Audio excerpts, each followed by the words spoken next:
దేవుని అభిషేకాన్ని, దేవుని గౌరవాన్ని తగ్గేలాగా పనికీలు మాలిన మాటలు ఎవ్వడం మాట్లాడడానికి వీలేదు. కడుపులో భయం పట్టుకొని మాట్లాడాలా. దేవుని గౌరవానికి భంగం కలిగేలా ఎవడు పిచ్చి ఒకడు వాగడానికి వీలేదు. దైవజనుడు అయినంత మాత్రం ఆత్మను పొందితే, అభిషేకం పొందితే నువ్వు ఆత్మ గురించి అలాగైనా వ్యాఖ్యానం చేసే లైసెన్స్ నీకు వచ్చినట్ట కడుపులో భయం పెట్టుకొని మాట్లాడదాం. ఎవరైనా సరే అంటే పనికి మళ్ళీ మాట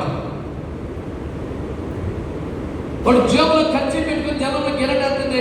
ఆ ఖర్చు తగిన కింద పడ్డారంట. అది చూసుకునేప్పుడు తెలుసా, the holy spirit God is in my pocket అన్నాడు. అంటే పరిశుద్ధాత్మ నా జేబులో ఉన్నాడు. దాన్ని ఏ కొట్ట తప్పలేదు కదా.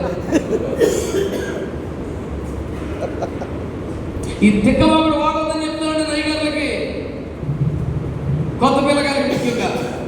కడుపులో భయం పెట్టుకొని దేవుని గౌరవాన్ని కాస్త పెంచేలాగా మనం మాట్లాడాలి.